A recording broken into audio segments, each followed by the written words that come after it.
Sure, yeah. So I'm John Hawes. I've been involved in anti-malware testing for more than 20 years now, in various roles. I've been on the vendor side. I've been with independent test labs. My main gig the last 5 years now has been running the Anti-Malware Testing Standards Organization, which is a non-profit promoting better testing, basically. Yeah, that's me.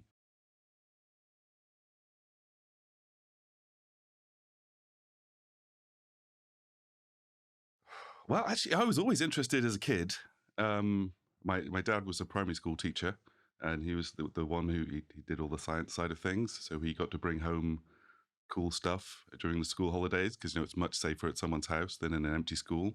So we had one summer we had a VCR, which was really exciting, except we only had one tape. But then a couple of holidays we had the BBC computer, which was great, and I loved that. Mainly playing games on it, obviously.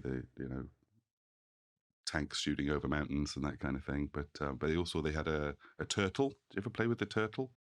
It was like a perspex dome with wheels and like a big, really fat ribbon cable connecting it to the BBC, and you could basically program into it. It'd be like, go forward 6, turn right 90, drop pen, draw a picture on paper, pick up pen, turn right, that kind of thing. And you could basically program it.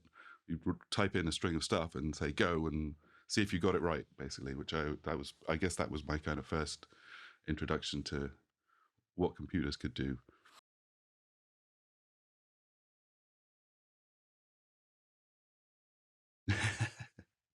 Yeah, it wasn't. It was very difficult because you're always doing it on a carpet as well. So a piece of paper on a carpet is never a good thing to draw on. Yeah, and stab holes in it and stuff. But yeah, I guess that was my first introduction, and then from there on, like ZX Spectrums, the little rubber keypad, and that kind of thing, and then yeah, then kind of got out of it for a while. I guess I was kind of playing football and girls and alcohol and stuff like that, and then didn't really use computers at all until after university, and then just kind of accidentally really staggered back into it.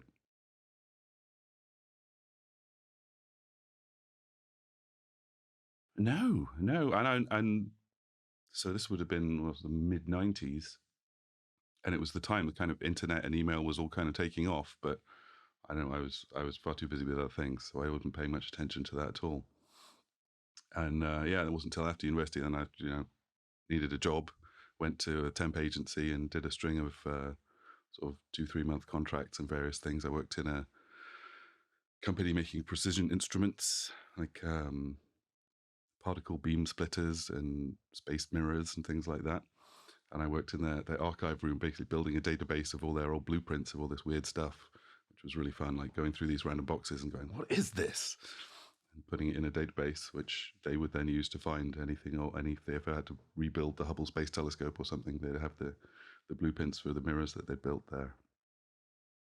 But yeah, somehow that qualified me as computer guy. So then when I went back to the temp agency, they were like, "Oh, we've got another company. It's a record shop. They need a database doing." So yeah, I did that, and then ended up at a company doing educational computers, both hardware and software. And I was testing their school software, which was like it was fairly informal, but it was like taking a kind of souped up version of Paint with big friendly buttons for kids and just playing with it as hard as you could and trying to break it, basically, like drawing the most complicated picture you could, using every paintbrush and every color and every other feature and all in one canvas, and then seeing if it would explode.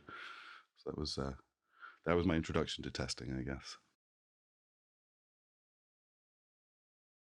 I got pretty good at some of the tools were pretty advanced. So yeah, there was a guy sat next to me who was doing like photorealistic pictures of his like computer setup, his desk, basically. He was just drawing it on screen pixel by pixel over several months. And I was like, I'm not sure you're actually testing it out that thoroughly there, but it's a great picture.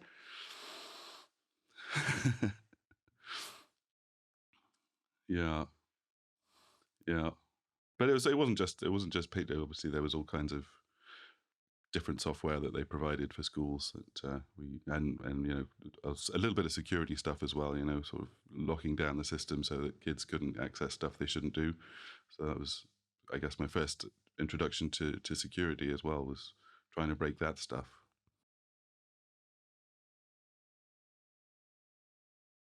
Again, entirely by accident. I was talking to a guy in the pub.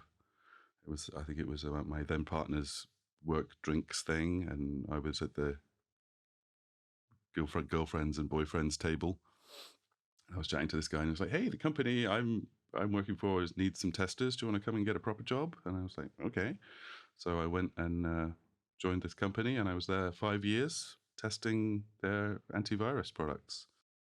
And it was release testing, so it wasn't the sort of incremental QA that goes on while products are being developed. It was the monthly cycle of, it was back in the day when your updates for your antivirus still came in the post on a floppy disk, or moving into CDs by then, I guess. But yeah, it was, and every build that went out had to be thoroughly tested against a full set of QA procedures that we had there, including, I think, certainly in the early days, scanning every known sample of malware in existence, which was doable for a year or two, but by, I guess, early 2000s, it really started ticking up.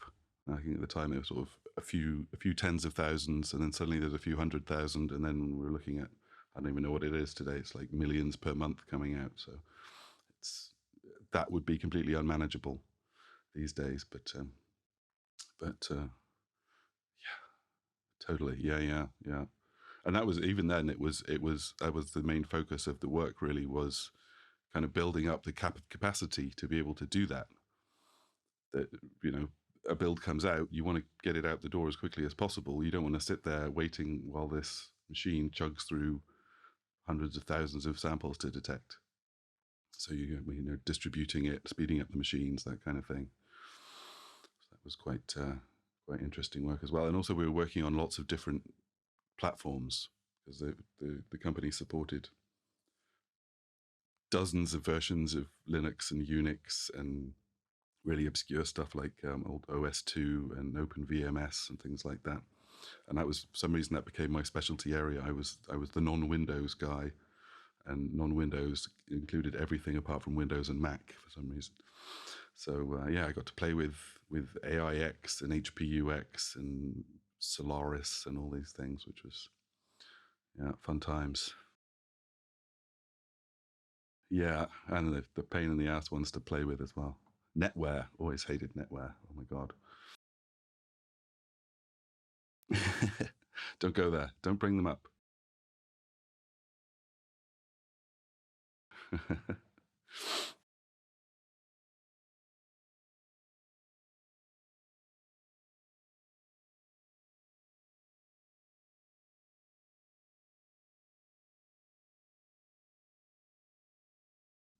Yeah. Yes. Well, it is different. Although we do occasionally get emails we have people saying, "I'm suing you because you've published pictures of my daughter without her permission." And we politely email back saying, "I don't think you've got the right TikTok." Yeah. But no, TikTok's been going. Well, our TikTok social has been going for probably almost 10 years now. My wife set it up originally. She's also in the security industry, and she left her. She was working for one of the big security firms and branched out to set up on her own, and she set up TikTok to do that from. She does a lot of consultancy work, writing, that kind of thing. But most importantly, she runs the Smashing Security podcast, which is part of what we do at TikTok. And then when I decided to go it alone as well, which was 5 years ago now, I basically became a co-director at the company. So we work together. We kind of share admin tasks, although somehow I end up doing most of the invoicing and financial bits like that, because she finds. I guess so. Yeah. No, I'm unofficial CTO as well, so I'm always called in to fix any computer issues, which can be tricky. I'm not really a Mac person, and she's a very Mac person. So she's like, "How do I do this on a Mac?" And I'm like, "I don't know. Can we open a terminal?" No, I usually resort to old Unix commands. So I'm like, well, it's under here somewhere, so surely I can find it. Mostly works.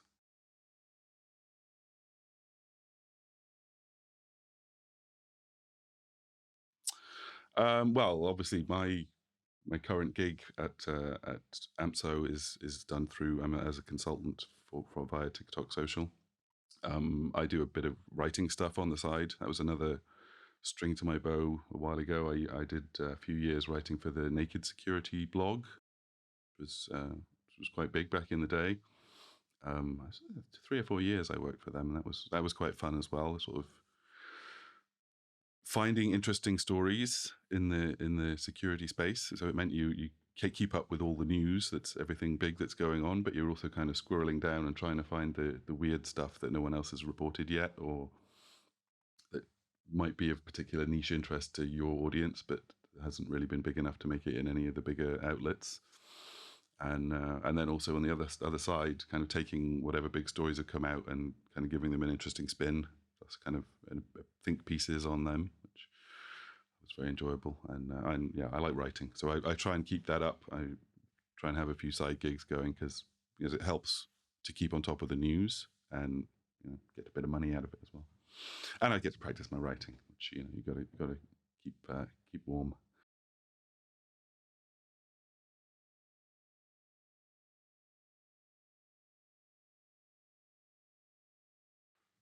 I was reminded of one the other day. There was do you know the term 420? It's a reference to marijuana, apparently in America. Yeah, and there was a great one where there was I think it was a hotel or something in Nigeria, and someone complained about the smell of marijuana coming out of this cabin, I guess it was, or a hotel room, and so the police raided, and they found inside a major 419 scam operation. The excellent headline came for a 420, you got a 419.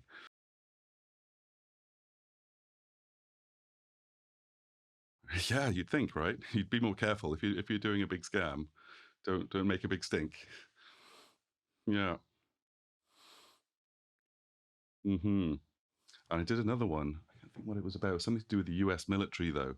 Some There was some, I don't know, flaw in their U- army computer login system that was easily bypassable or something. So I just wrote this kind of throwaway story on it, but I guess it got kind of passed to some army forum, and then suddenly the next thing I knew, it had 1 million hits. And I was like, "Whoa, that's rather a lot," because I expect my average story was more like 10,000 or something at most. Yeah, exactly. But only with a very specific audience of angry American men. Yeah. Mm, yeah.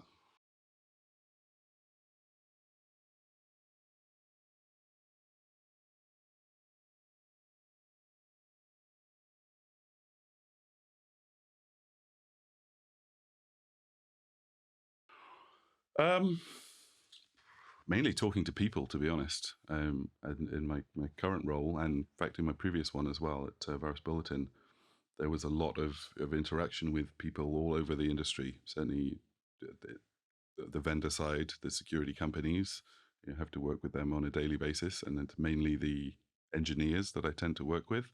So they like to gossip, and they say, "Did you see this that happened to that other company?" And you're like, "Yes, well, slightly, but tell me all about it."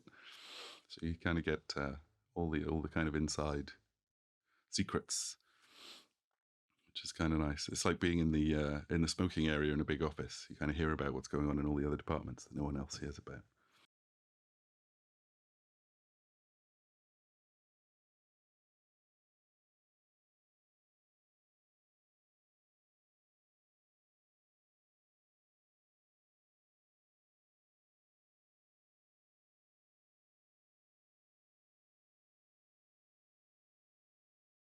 Yes. So I moved there from the QA role I was at Sophos, and VB has a kind of connection to Sophos. There's like, I think they call them sister companies or something, or used to be. They certainly have the same founders.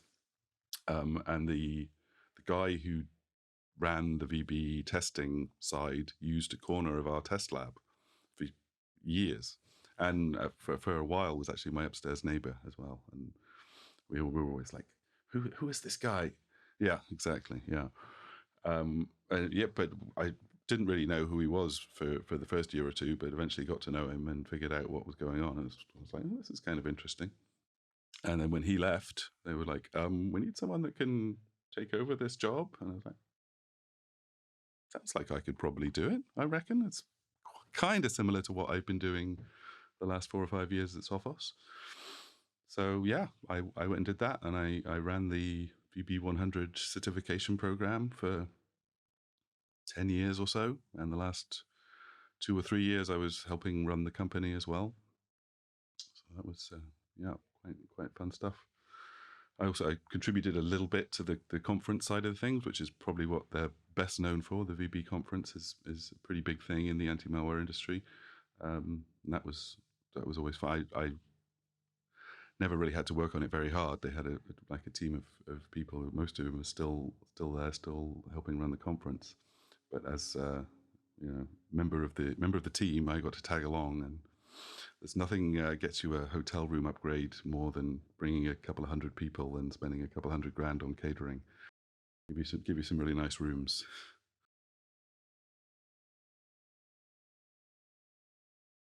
Yeah. And not always necessary. I mean, I once had, I think it was in Dallas, I had a dining table for 12 people in my hotel room. And I'm like, I don't think I really need that, but okay.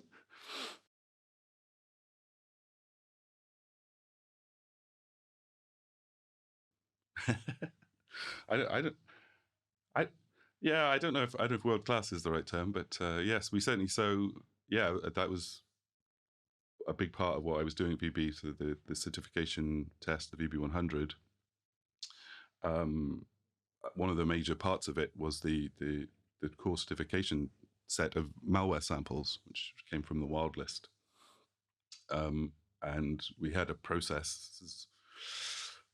So I started there in 2006, and I think I was on my own for the first 2 or 3 years, and then started hiring assistants and helpers, which really helped a lot. But we had a very small budgets, and as I say, very small team, and I'd kind of been used to being in a much bigger company where if you need a new machine, you can just say, "Oh, my machine is old," and they just send someone around with a fresh one. And they, oh, great.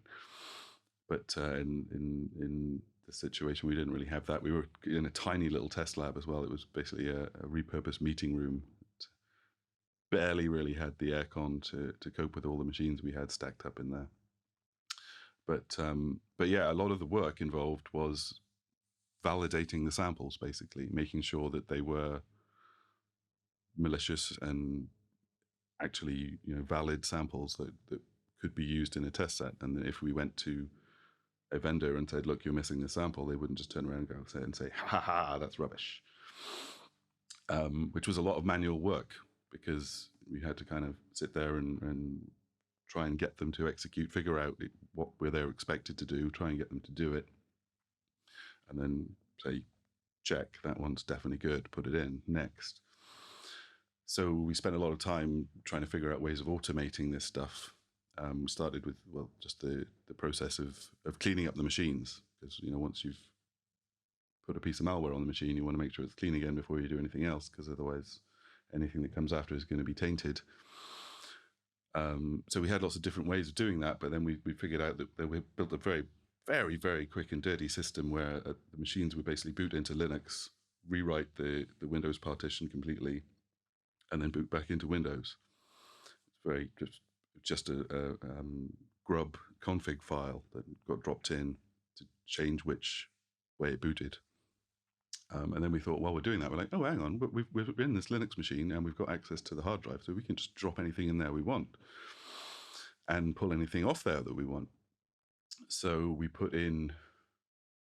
have a bunch of standard goat files, they were called, which were like the targets for infections. This was, as I say, 2008. So one of the things that had started coming back, having been disappeared for years, were true viruses that would actually infect other files and then cause them to go on and infect other files if they got executed, which was actually much easier for us to validate than anything else, because you know exactly what they're going to try and do. And if you don't really care about any, they might do lots of other things as well, but you don't really have to care about that, because you can see as soon as they've infected another file, that's a naughty thing, and then your sample is therefore confirmed bad, and you can use it in your test.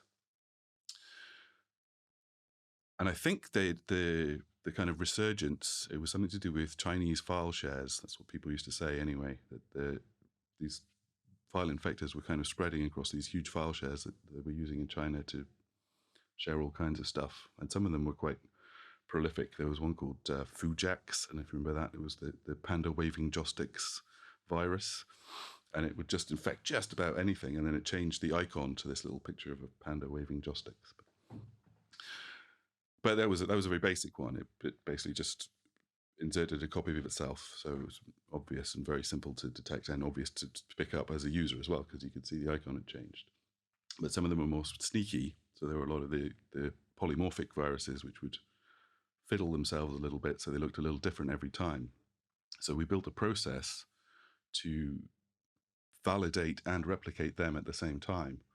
So normally with a file infector, we would generate maybe a few dozen at most, because it takes time, and then we'd have to go through and then validate all the ones that we'd created, or not really created, but caused to be created by the malware itself. And that would be in itself be a couple of days' work for one or two of us.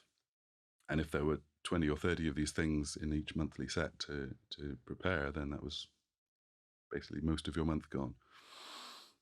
So we built this system, and it basically did it all for us. It would we would drop in the reference sample that we got from the wild list, and then let it run, and anything that changed on the machine we would take off, and then we would pick one of those at random and drop them back into the clean machine, let it cycle around, and as soon as you've got a chain of 3 changed files, you know that the first one infects the second one and is therefore bad.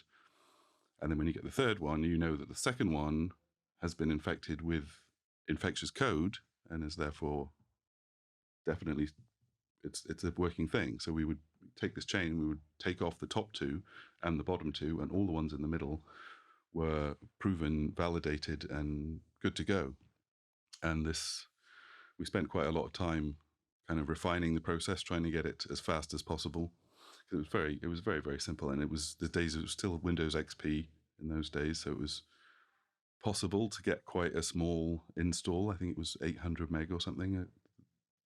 Our optimal ones that we went for. I think you could get smaller than that, but you didn't want to lose too much functionality. And we had a pretty basic minimal Linux as well to boot into. And then we got the cycle of from dirty back to clean down to, I think it was about a minute and a half. It was pretty speedy. And this was not on high quality, fast modern hardware. This was on scavenged kit that someone else had thrown away, basically. And we had to go around, going on eBay to try and find obscure memory to get it a little bit better, things like that. But yeah, I'm sure today with SATA drives and things like that, it would be way quicker. Solid state. Yeah. And actually, I've seen several years later, someone from Bitdefender gave a presentation on a similar kind of system that they use for their sample analysis, I guess, mostly. But yeah, and they have these SSDs and super fast networking and everything. And they're like this, and it blasts this quickly through this stuff. I'm like, oh, if only I'd had that 5 years ago, it would have been way better. But yeah, but it worked. It was good enough, right? So say 10 minutes cycles, you can pack a lot of those in to a weekend. And so we ended up, we changed our system. So instead of having a few dozen samples of each of these polymorphic viruses in our sample set, we went up to, I think it was 2,500 we used. And rather than them being 1 or 2 generations away from the original, they were up to 2,500 generations because we only took 1 from each generation. And that, it turned out, was a really serious test of some of the products, because even though these were really quite old school and fairly basic polymorphic viruses that everyone thought, yeah, we totally detect them, we're totally fine with them. It turns out quite a few products were not quite perfect on all of them, which is exactly what the certification test is meant to find out. But it turns out we were maybe a little too effective at finding it out, and we had several of the largest companies suddenly finding themselves not passing the certification. I think one of them they were just about to celebrate 10 years of passing every month or every other month, however often we ran it. When then suddenly we were like, excuse me, it seems to be a small problem here. And yeah, not everyone took it very well. A lot of them were like, this is nonsense. What are you talking about? It's not possible. How can you even say that? And then we had to go and prove it, right? So it's not good enough just to say this virus 26, you're not quite getting it fully. We have to show them that, but we had a policy that we would never give the samples that we used in our test set to vendors because they could simply fix that one sample. Yeah. So then we would have to take the one that they'd missed and feed it back through the system and then churn out more until we found another one that they didn't detect. And quite often, in fact, I think in at least 4 or 5 cases, we had to generate more than 1 million new samples just to find another one that had whatever the feature was that they weren't picking up. And in fact, in one case, we churned out 1 million and we found one they didn't detect. We sent it over and they looked at it and were like, oh my God, yes, we totally see it now. We'll fix it. Send over the fix and say, okay, check it now. And we're like, okay, yeah, no, that detects the one we sent you, but not the original one. So we have to do another 1 million or so and find another one. So it was, we basically made a lot of work for ourselves and didn't really make a lot of friends. But I think basically the point of it is that it's kind of what I do now is all about, really. AMTSO is the importance of these small independent testing labs, because if you're, making a product and you have a QA team in a big company, you're looking at dozens, possibly even hundreds of people working on that. But the fact that a tiny team of 2 guys in a tiny room with a tiny budget can find problems that they weren't finding kind of shows the importance of that kind of approach, of little people focusing on little things and kind of piercing through this huge fat armor and saying, there's a problem, which I think is very important.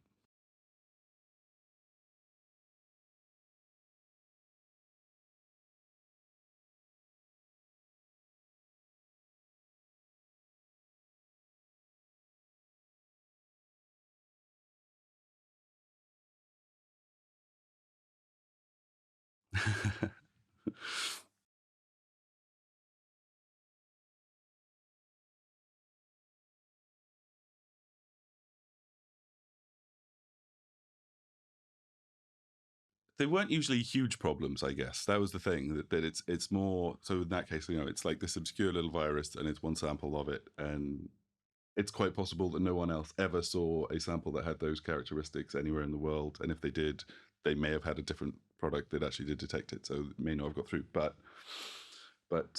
yeah, no, we did regularly, we found, and that's the idea of the test, was it's supposed to be easy, right? Everyone has the samples ahead of time. It's like, you've already got a copy of the exam paper before you go and sit down. You expect it to pass. That's the kind of point. But you'd still, yeah, we would find people that were missing things, and then on the flip side, also, that was the main reason that people didn't get the certification was for false positives. So that was another area where we worked on a lot, was just trying to harvest as much stuff as we could, like of legitimate clean software, and then seeing if anybody picked up any of that.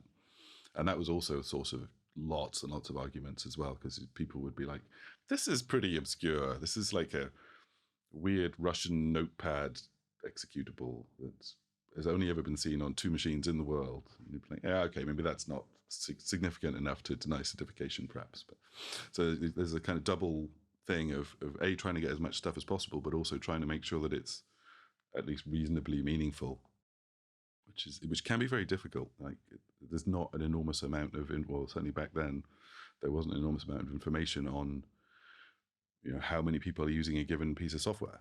It's pretty hard to find out unless you're Microsoft, I guess.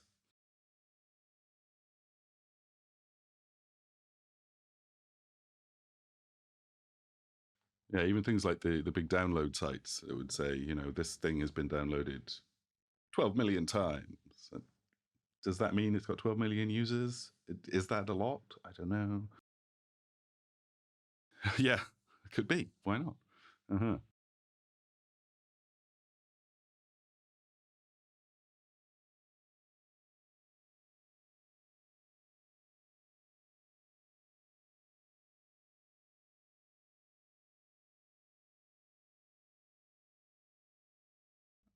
Yeah, it was certainly the first 2 or 3 years. I was literally in that room on my own, and we had to keep the door locked.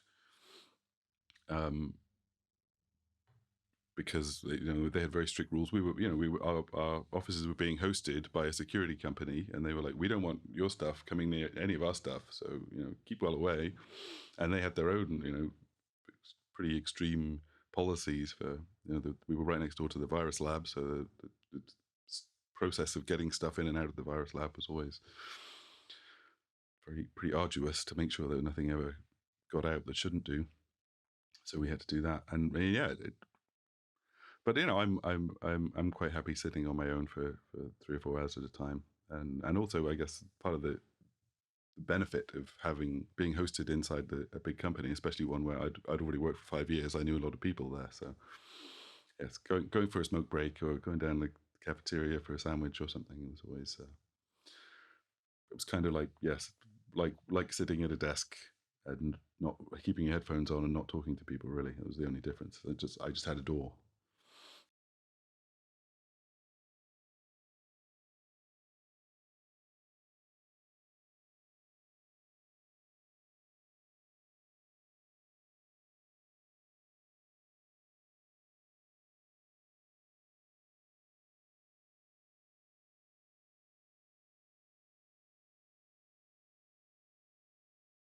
Yes. Um, well, that's come out of AMTSO basically. So we set up AMTSO 2008. Um, VB was a founder member, and I was very much involved right from the very beginning. I sat on the board of directors for a couple of spells. I was chair of the board of directors for a little while. Um, and throughout that time, that's one of the big focus of the organization was creating these kinds of guidelines and standards for how to test these specific areas. So, like, I know back in when we were first starting out, people were just starting to use the cloud, so that your AV could look stuff up remotely rather than having a local database of stuff. And we were like, okay, so how is this going to impact testing? How do we make sure that this is properly tested? And we would get together the vendors and the testers who knew the most about that kind of stuff, and we would sit them in a room and basically bang their heads together until they came up with a set of guidelines that everyone could agree with, which was not always easy, but I think we did a remarkable job. Given that it's a lot of these people are business rivals basically, and not necessarily that keen on sharing all their inside information.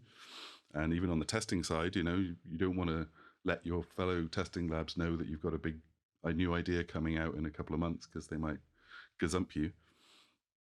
But I think that's what AMTSO has always been about, has been getting that collaboration going and saying, look, this is going to benefit you all, so you might as well contribute to it. And yeah, so the IoT paper I think it's the most recent one we've published. It was only a few months ago. We did we had I think it was a presentation from one of our members at, we do these testing town hall events. We've been doing them through the pandemic while we couldn't have in-person meetings. So we have these sort of mini conferences where we get sort of 3 or 4 people to come and give a presentation on something vaguely related to testing. But yeah, we had this guy talking about IoT security products, and they're claiming to be the be all and end all, and they're going to completely protect your premises or your whatever from IoT based threats. Can anyone prove that, please? And we were like, that's a good question. So yeah, we got together a little tiger team. We had a couple of guys. Well, one of the guys who was running the Avast IoT lab, is actually branched out on his own and is on the AMTSO board of directors now. But he basically drove the project along because he knew all about this stuff. We had an input from various testers, and we reached out to people outside of AMTSO who were kind of specializing in IoT security. And it turns out it's a much bigger industry than I expected. I was thinking it's going to be, like the standard players that you would expect, sticking a bit of extra stuff onto a router or something and saying, okay, now you're protected. But there's companies who are like, okay, if you have a hospital and you have a Leonardo machine that you're using to perform surgery remotely, you need to be sure it's safe, and we'll do that for you. And as a tester, my question is always, can you prove that? So yeah, we basically produced this set of guidelines to say that this is things you need to look out for when you're testing that kind of stuff. And obviously, it's a very broad area, as I say, ranging from protecting your doorbell to a nuclear power station. It's quite a big difference. Hopefully you're not going to be using the same product for that. So it's necessarily quite broad ranging, and we try to cover as much ground as possible. But and I hope we will continue that project and sort of make more kind of targeted ones for the more specific sectors. Will come out eventually as well.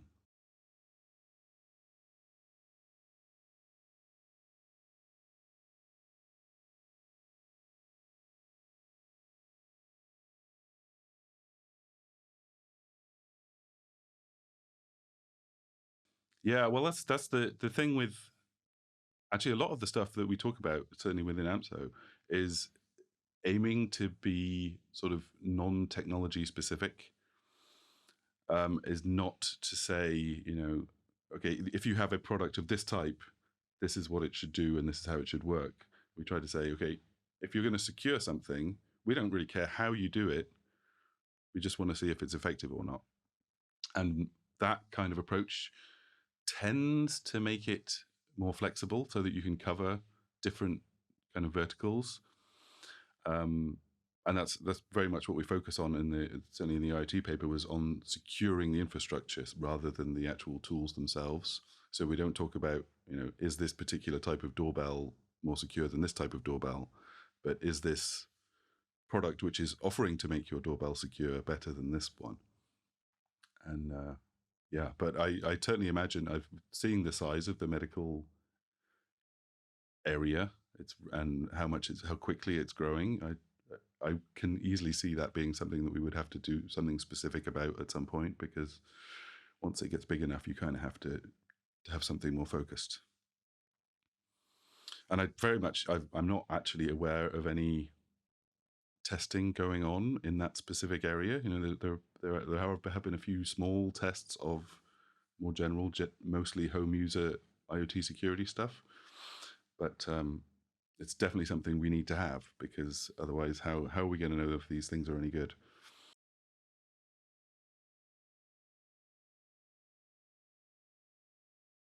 Yeah, once all our cars start driving themselves, kind of, there's a lot to worry about there.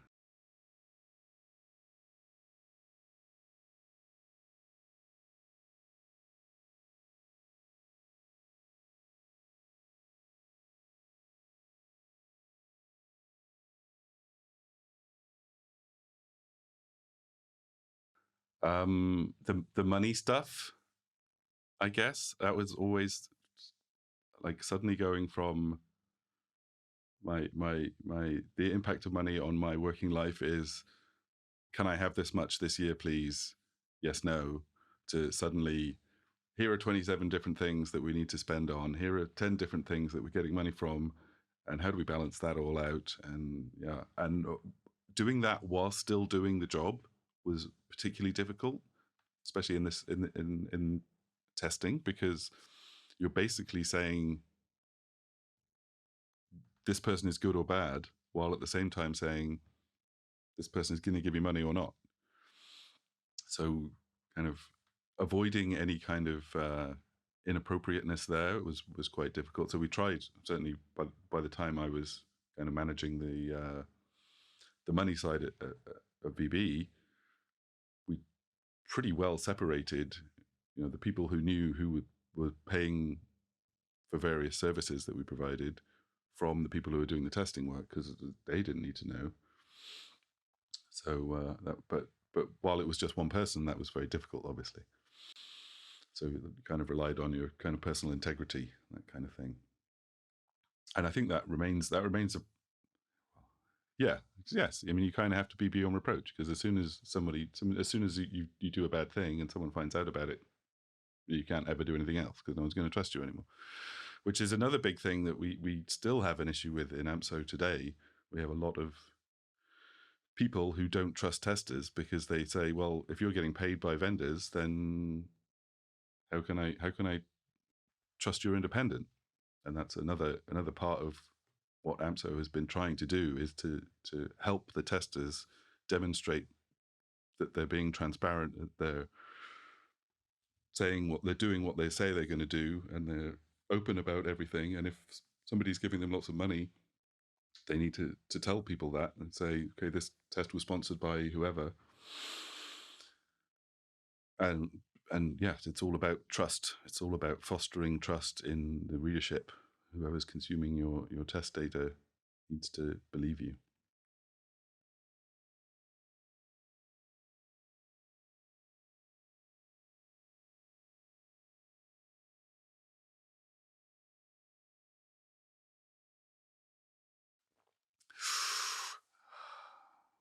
It's very difficult. Yeah. Be really clever. It's always been a big one. That's the thing with both AMTSO and with VB, going to conferences, and you see all these old hands that have been there for 20 years, and they all know everybody and they're total experts, and then you get some 19-year-old whiz kid pops up and has some amazing idea, and you're like, wow, he's smart. It's quite a hard thing to aim for, I guess, but if you have that opportunity, you're sharp enough and you can work hard enough, and you can really make a splash. It's quite impressive.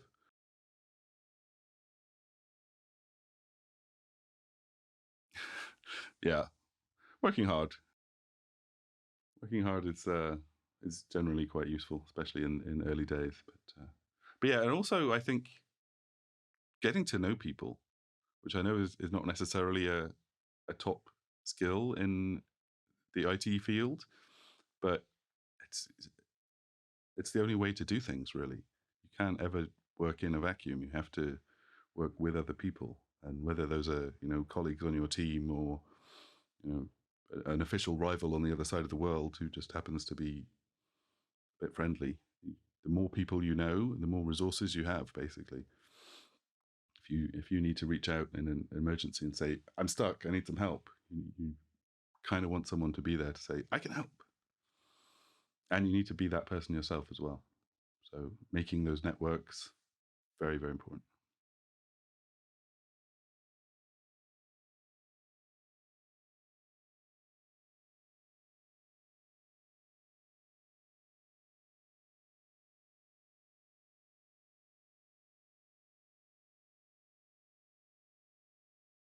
I think it's the same, I think it's collaboration. And I think that's even more important in those people who are kind of at the top. There can be a tendency in some people to say, look, I'm the king now. I don't need to help other people, because I don't need other people to help me. But those are exactly the people that you do want to be, passing on their wisdom and joining in things like AMTSO. Any collaborative effort across the industry needs those seasoned veterans just as much as it needs the bright young whippersnappers. So yeah, join in, collaborate, pay back all that help you got on the way up.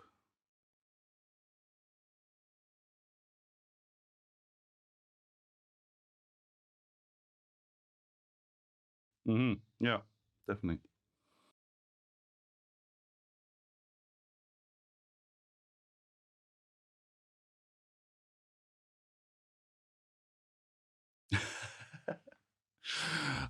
Well, I have an enormous to-do list, but it's mostly tiny stuff. It's like day to day. I'm not a big long-term planner. I've never had sort of 5-year goals or anything like that.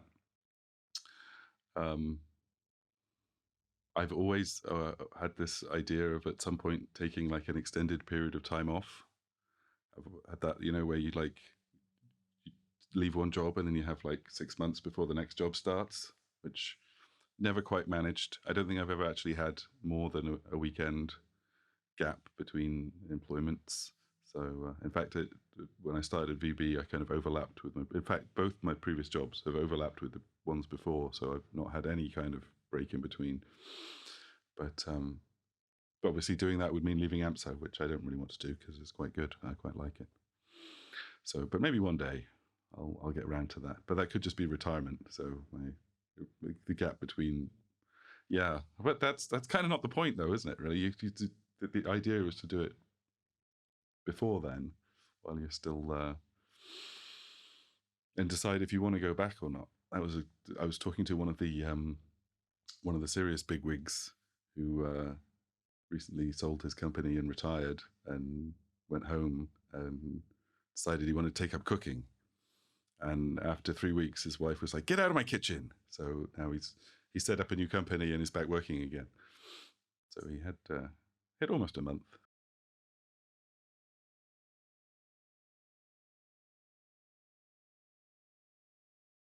Well, yeah, exactly. But I think that's kind of the point of it, really, isn't it? Is that you have to take that time to figure out what it is you want to do. And I think that's probably why I've never had any kind of long-term plans, is because I've never had enough time to think about them, or to get to that position where I'm like, I've got nothing to do. What should I do?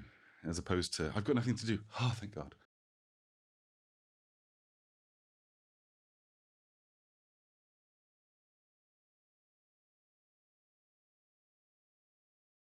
Oh, mm-hmm, mm-hmm. I guess not completely different, but I would probably have focused more on the writing side because I do enjoy that, and I nowadays barely do much of it at all, really. But back when I was doing it properly, like a couple of days a week, that was quite enjoyable. I quite like that, and I imagine I would like to have done more of it. I guess, but hopefully, I will do at some point. But yes, or that, or become a professional footballer. But I think I gave that one idea up about 17. So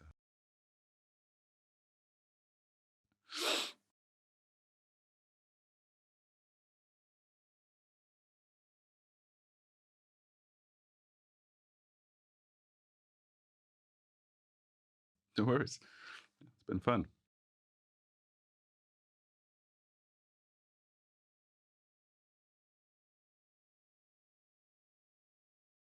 Well, check out the AMTSO website, amtso.org. It's all there. We've just done a big relaunch, rebranding. It's all beautiful and shiny these days. And yeah, or drop me a line. John at amtso.org will reach me. I'm very friendly on the emails.